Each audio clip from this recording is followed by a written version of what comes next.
Bonjour à toutes et à tous, bienvenue sur All That Jazz, le premier podcast français consacré à la comédie musicale.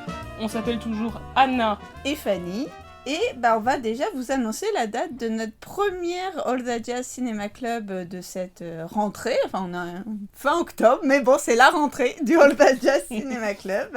Donc celui-ci aura lieu le dimanche 22 octobre au cinéma L'Archipel à Paris, toujours à 17h. Et à cette occasion, on fêtera Halloween avec le film musical horrifique culte de Brian De Palma, à savoir Phantom of the Paradise, un film de 1974. Tout à fait, ça va être une séance bien sympathique, je pense. Vous pouvez venir déguiser. Allez, je lance ça comme ça. Ah ouais, avec le casque du fantôme et tout.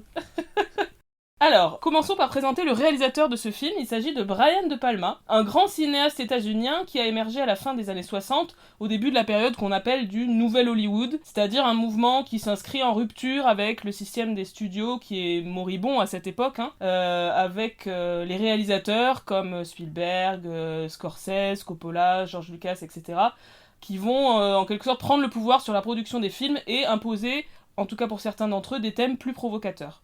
Et alors, d'ailleurs, on peut noter que, évidemment, c'est pas du tout leur spécialité, mais plusieurs de ces représentants du Nouvel Hollywood vont s'essayer à la comédie musicale, donc le cas de Phantom of the Paradise pour Brian De Palma, mais aussi New York pour Martin Scorsese, dont on a déjà parlé à l'antenne du podcast. Et qu'on avait passé dans le dans le Jazz Cinema Club. On peut penser, ou on peut oublier Finance Rainbow de Francis Ford Coppola, ou encore R pour Milos Forman, un autre film que nous avons déjà passé au Los Angeles Cinema Club. Tout à fait.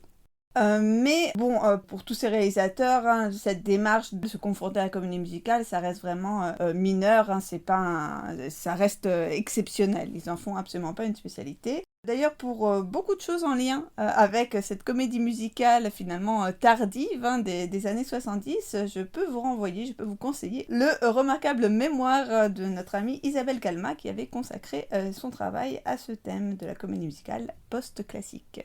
Alors, Phantom of the Paradise, c'est un des premiers films marquants de Brian De Palma, un an après le thriller Sisters, Sœurs de sang en français. Brian De Palma, peut-être vous le connaissez plutôt pour d'autres films, notamment Carrie au bal du diable en 1976, qui est adapté d'un célèbre livre de Stephen King, livre qui fera d'ailleurs aussi l'objet d'une adaptation en comédie musicale en 88, Blowout en 81, le remake de Scarface avec Al Pacino en 83, L'Impasse en 93, le premier volet de la saga cinématographique Mission Impossible en 96 ou encore le Dahlia Noir en 2006. Brian De Palma, c'est un cinéaste qu'on va dire très porté sur le cinéma de genre, l'horreur, le thriller, le polar, le film de gangster, etc. Et donc, si on en revient à Phantom of the Paradise, mais de quoi ça parle ce film, Anna ? Alors, on va essayer de faire un petit pitch de ce film extrêmement singulier, dans lequel Winslow Leach, un jeune compositeur, rêve de se faire connaître. Swan, qui est un producteur et patron du label Death Records, l'entend jouer, et comme il recherche de la musique pour l'inauguration du Paradise, une salle de concert qu'il veut lancer, il va tout simplement voler la partition de Winslow et le faire emprisonner par-dessus le marché. Winslow s'échappe et se rend dans les usines Death Records pour détruire la musique qui a été volée par Swan. C'est alors qu'il est atrocement défiguré par une presse à disques et que par la suite il va revenir hanter le Paradise et signer également un contrat avec Swan pour composer de la musique pour lui. Et parmi les chanteuses qui vont venir auditionner pour jouer au Paradise, Winslow va rencontrer la jeune et talentueuse Phoenix qui va devenir l'objet de son obsession. Alors cette idée de l'histoire de Winslow Leach, elle serait venue par hasard à Brian De Palma, alors qu'il entendait dans un ascenseur une version aseptisée, une version peut-être massacrée, d'aucuns diraient massacrée, d'une chanson des Beatles. Cette histoire, celle d'un auteur finalement trahi par son producteur, ça rappelle aussi ce qu'il a connu en tant que réalisateur pour son premier film de studio qui s'intitulait donc Get to Know Your Rabbit, un film de 72.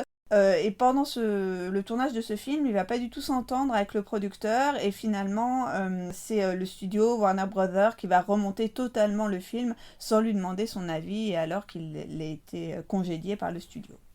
Alors outre cette inspiration plus ou moins autobiographique, L'intrigue va être aussi un hybride de diverses inspirations littéraires. Attention spoiler avec tout ce qu'on va dire, hein. Si vous voulez découvrir le film lors du All That Jazz Cinema Club, peut-être arrêtez-vous là.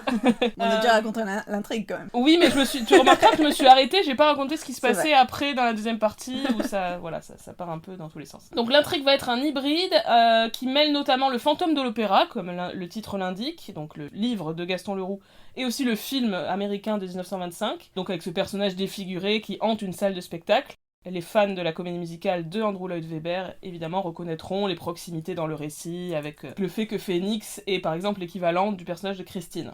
On a aussi le mythe de Faust, avec un personnage qui vend littéralement son âme au diable, hein, ici Winslow lorsqu'il signe avec Swann, et aussi le fait que le héros a écrit une version musicale de Faust, justement. Ça m'a fait rire cette histoire de Faust parce que ça m'a fait penser à Tous en scène, en fait, ce moment où le metteur en scène prétentieux veut s'inspirer de l'histoire de Faust pour monter un spectacle abscon. Moi, j'avoue que quand j'ai vu Phantom of the Paradise, je vais le redécouvrir à l'occasion du All That Cinema Club, mais j'étais plutôt de la team de spectateurs qui ressortent tout à fait horrifiés de cette projection. On pourra en parler justement. Inspiration également pour le film Le Portrait de Dorian Gray, donc le célèbre roman d'Oscar Wilde, dans lequel le héros ne vieillit pas, et c'est son portrait qu'il fait à sa place, et là dans le film il va en être de même pour Swann, son image en vidéo vieillit alors que lui ne vieillit pas. Alors Fanny, parle-nous du casting du film. Alors, le personnage de Winslow Leach est incarné par William Finlay, qui avait déjà collaboré en fait avec De Palma, puisqu'il était déjà à l'affiche de son film Sœur de sang. Le rôle de Swann, donc ce producteur cruel, cynique et violent, d'ailleurs inspiré du véritable producteur Phil Spector, est incarné donc dans le film par Paul Williams, qui est le compositeur de la musique du film. Alors en fait au début De Palma voulait que Paul Williams incarne le rôle du fantôme, mais Williams avait jugé qu'il n'avait pas la carrure pour ce rôle particulièrement inquiétant, donc finalement il a plutôt préféré jouer le rôle du méchant. Le rôle de Phoenix est interprété par Jessica Harper, qui est alors à ses tout débuts cinématographiques. Et Brian De Palma l'a en fait repéré dans une comédie musicale off-Broadway. Alors j'ai pas trouvé laquelle, j'avoue. D'accord. Mais et voilà, il lui offre l'occasion de faire ses débuts et elle tournera ensuite avec de nombreux réalisateurs états-uniens, notamment Spielberg, Woody Allen. Et enfin pour le groupe des Juicy Fruits, donc ce groupe à la mode dans le film, hein, ce groupe fictif, De Palma avait envisagé les Rolling Stones, mais apparemment ils lui ont même pas répondu à sa proposition. Et ensuite, il a contacté le groupe parodique Les Shanana, qui lui font finalement faux bond parce qu'ils doivent annuler juste avant le tournage. Mais, chose amusante, hein, Les Shanana, on les verra quelques années plus tard dans une autre comédie musicale qui est Grease, dont on avait parlé lors de notre précédent épisode. Tout est lié. On dit tout le temps ça dans le podcast, mais tout est toujours lié. Ah bah c'est fou, c'est coïncidence. Alors évoquons maintenant les thématiques du film. Alors là, évidemment qu'on est face à des thématiques beaucoup plus sombres, beaucoup plus edgy qu'à l'époque de l'âge d'or. On est clairement dans une autre ère de la comédie musicale. La drogue, par exemple, c'est un motif récurrent dans les films des années 70 et ici, elle est aussi omniprésente, même quand c'est pas quelque chose de central. Par exemple, on a une scène où un chanteur, un Biff, prend ouvertement de la cocaïne avant de monter sur scène et c'est totalement banalisé. On va dire que ça fait partie de cet univers-là. Le sexe est évidemment très graphiquement représenté. Il y a notamment cette séquence de casting qui est une sorte d'orgie collective. Oui, en plus où Winslow du coup se déguise en femme et du coup s'incruste dans l'endroit où effectivement les nanas sont plus ou moins en attente d'être choisies par le producteur, pas seulement pour jouer pour chanter sur scène, mais aussi sans doute pour coucher avec lui.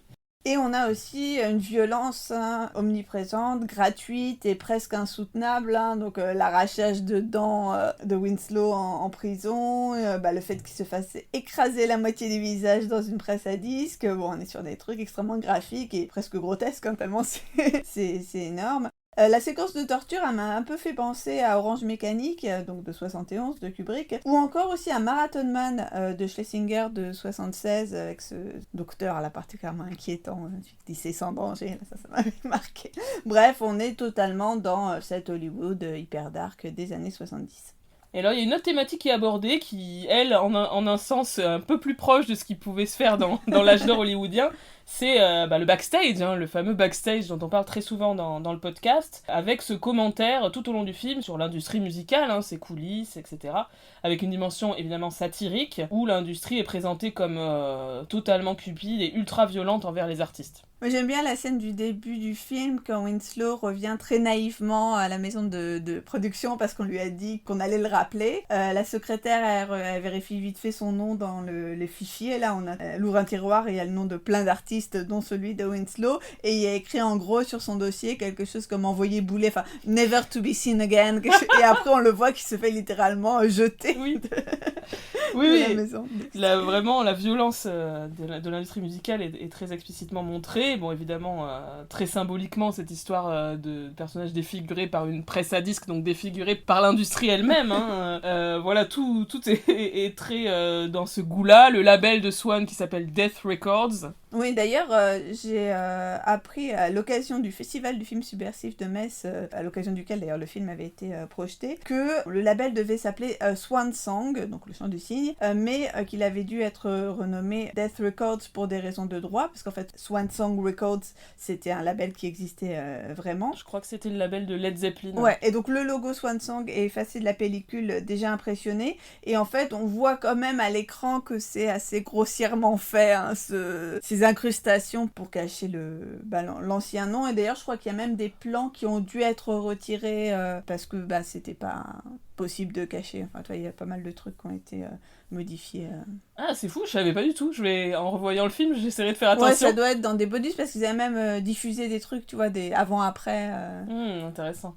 Et alors, évidemment, il s'agit aussi d'une comédie musicale, en tout cas d'un film où la musique a une part essentielle, donc est-ce qu'on peut parler un petit peu de la musique ? Mais tout à fait, comme tu l'as dit tout à l'heure, elle est entièrement composée par Paul Williams, donc l'interprète de Swan. C'est un compositeur et parolier assez prolifique, qui va notamment travailler sur le film musical Bugsy Malone en 76, que Fanny n'a toujours pas vu, alors que j'en parle depuis des années, qui a également écrit les paroles du tube de Barbra Streisand Evergreen, qu'on voit dans A Star is Born de 76, ou encore la célèbre chanson des Muppets Rainbow Connection.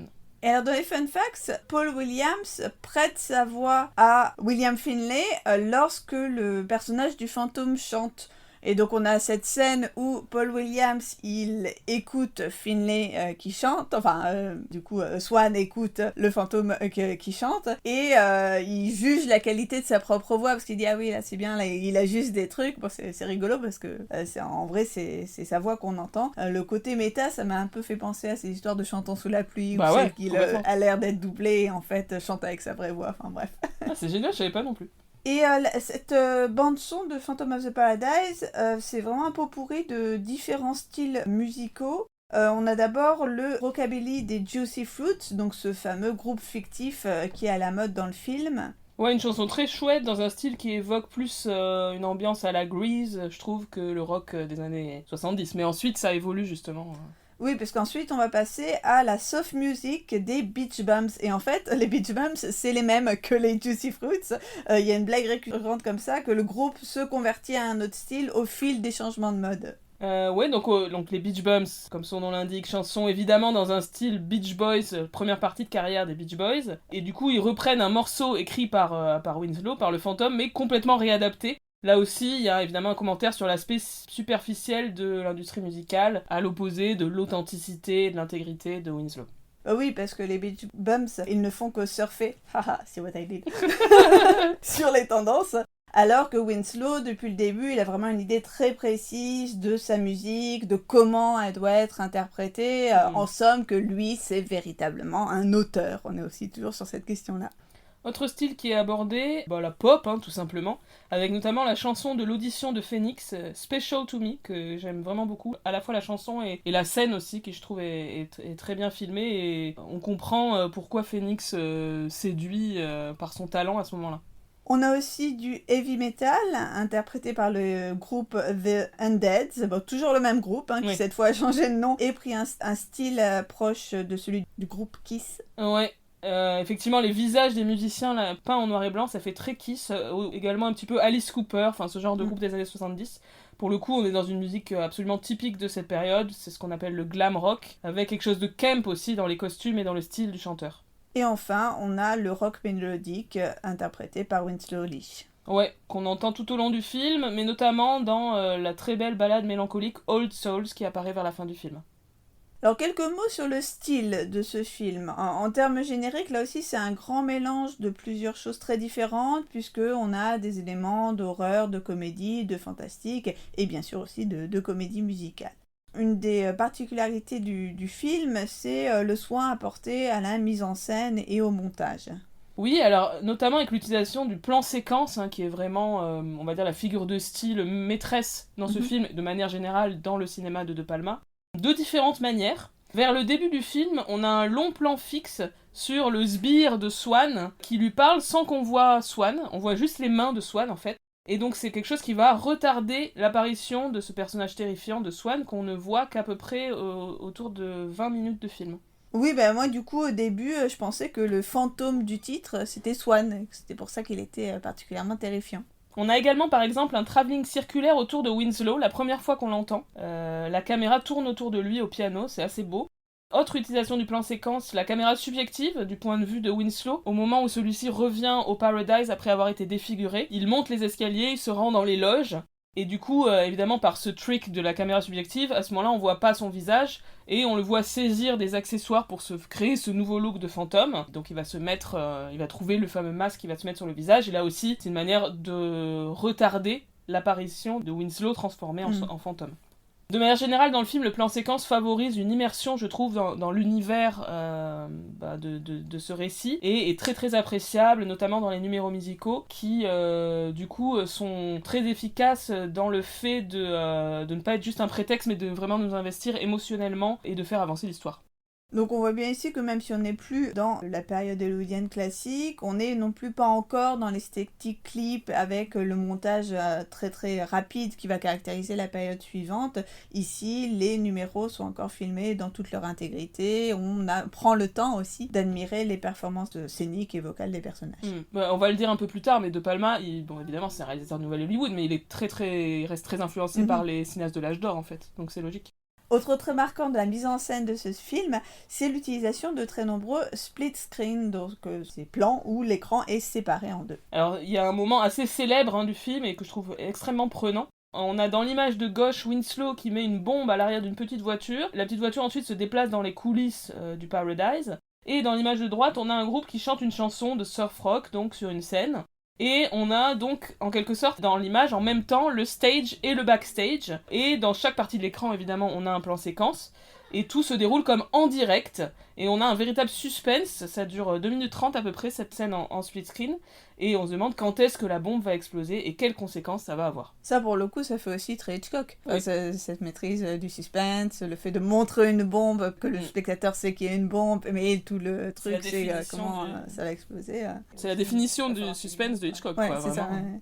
Et je voulais juste ajouter que ce split screen, cet usage du split screen, c'est très très récurrent chez De Palma. On parle de véritables motifs de palmien pour le qualifier. On en trouve aussi dans Dionysus in 69, dans Sœur de sang, dans Carrie, dans Snake Eyes, dans Passion. Donc c'est un fanat du split screen. Absolument. Qui a un style de manière générale très affirmé, avec des moments surréalistes, baroques, très très étonnants. En revoyant le film, je me souvenais pas à quel point il y a quand même des choses... parfois pas tout à fait réussies, mais vraiment des tentatives de mise en scène qui sont incroyables. Lorsque Swan est assis sur un siège en forme de vinyle et qu'il va, c'est très dur à décrire, et qu'il va visualiser autour de lui, là encore on a cette caméra mobile en plan séquence, différents artistes et styles possibles, et il dit ouais non, ah ça pas mal, et on les voit défiler autour de lui avec la caméra qui fait un panoramique, c'est très très étonnant. On a le moment montage un peu kitsch lorsque Winslow compose sa musique sous l'œil de Swan avec superposition de portées musicales, d'images de doigts sur un clavier, l'horloge qui tourne au son de la musique. Voilà, on a des outrances comme le fait que le sang est d'une couleur absolument rouge pétante. Également la scène du miroir, donc où on apprend que Swan, a fait une espèce de pacte pour que son image en vidéo vieillisse, mais pas lui. Donc ça se passe à un moment où il se parle à lui-même dans un reflet. Et cette scène, on la voit sur un écran de télé, donc avec une espèce de jeu de mise en abîme, avec des cadres dans le cadre. Donc c'est vraiment très, très sophistiqué. Puis également le final complètement chaotique. Voilà, il y a vraiment des tentatives visuelles très très fortes dans le film.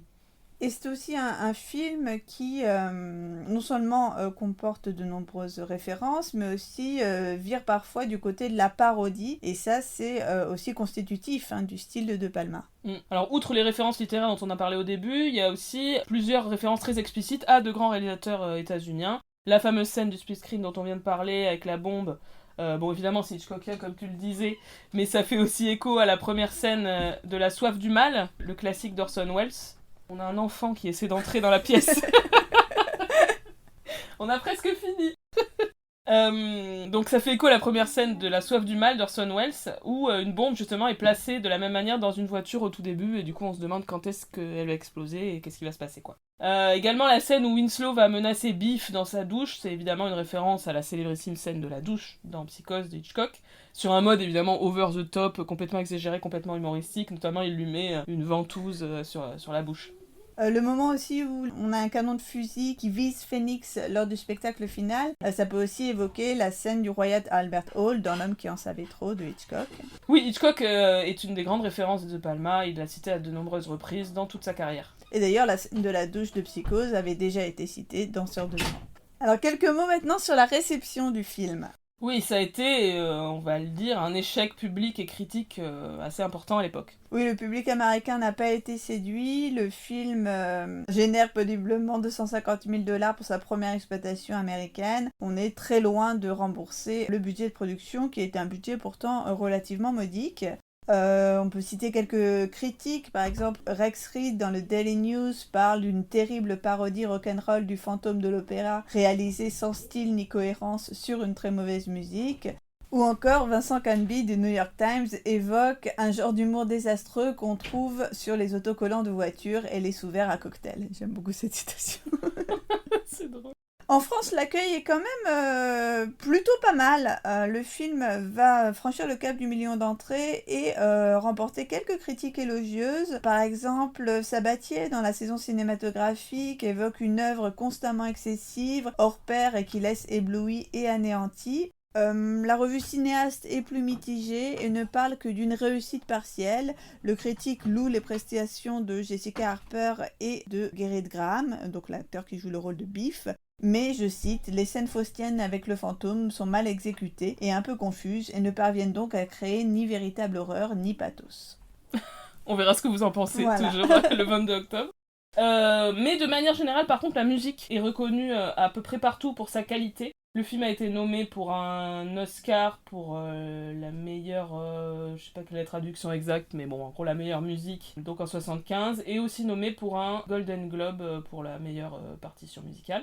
Et avec le temps, le film, malgré cette réception un peu mitigée au départ, a acquis une sorte de statut culte. Et alors, très étonnant, j'étais très étonnant de découvrir cette histoire. Il a eu un énorme succès hyper localisé dans la ville de Winnipeg, au Canada, dès sa sortie, où le film est resté à l'affiche des mois, et où la bande-son s'est très bien vendue. En 2005 et 2006, un festival autour du film s'y est tenu, avec la venue de membres du cast original de Phantom of the Paradise. Et du coup, il y a un documentaire de 2019, Phantom of Winnipeg, qui revient sur ce phénomène. C'est un film qui va avoir des influences aussi par la suite sur ce qui va être produit ensuite. Le Phantom of the Paradise va ouvrir une période qui verra fleurir des films musicaux du type rock, opéra rock. On pense bien évidemment au Rocky Horror Picture Show de Jim Sherman de 75, qui a beaucoup de similitudes avec le Phantom of the Paradise sur le style, aussi le côté très camp. On va dire ça reste très proche, en moins horrifique, on va dire, en plus comique. Oui, j'allais dire Rocky Horror c'est plus bon enfant, ouais. On va dire. Oui, il y a quelques films de cette période qu'on peut rattacher à Phantom, donc des films musicaux avec des thématiques assez provocatrices, comme par exemple Tommy, le film de 75, l'adaptation de l'opéra rock des Who par Ken Russell, j'en avais dit un petit mot dans notre épisode sur les jukebox musicals. Autre influence assez amusante, je trouve, du film, c'est que le look du Phantom a influencé un certain nombre d'artistes. Apparemment, George Lucas s'est inspiré de son costume pour celui de Dark Vador, enfin pour le casque, et aussi de l'idée de la voix un peu synthétique, puisque dans la deuxième partie du film, Winslow, du coup, on lui crée une nouvelle voix parce qu'il peut plus parler suite à son accident.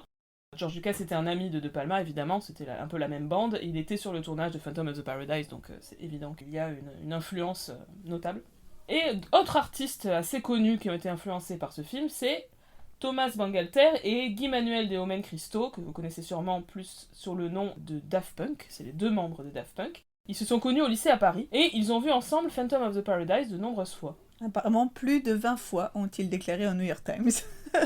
C'est une obsession, mais ça, quand on est enfant, ado, des fois on peut voir des films énormément de fois. Et donc évidemment, ça a été une influence sur leur style, voilà, vous voyez bien les Daft Punk avec leur casque iconique. Et ils ont invité d'ailleurs Paul Williams à participer à leur album de 2013, Random Access Memories. On retrouverait aussi apparemment la figure du fantôme dans le personnage de Femto, dans le manga culte Berserk de Kentaro Miura, que j'avoue ne pas connaître, mais j'ai vu quelques images et effectivement, il ressemble beaucoup au fantôme. Intéressant. Alors là, pour le coup, ni toi ni moi sont spécialement spécialistes de manga, désolé, mais si vous avez des connaissances, n'hésitez pas. Et ben voilà, on a fini. Tout à fait. Eh bien, venez voir ou revoir Phantom of the Paradise avec nous à Paris le 22 octobre si vous êtes là et disponible. Et dans tous les cas, on se retrouve très vite pour un nouvel épisode de All That Jazz. Salut tout le monde!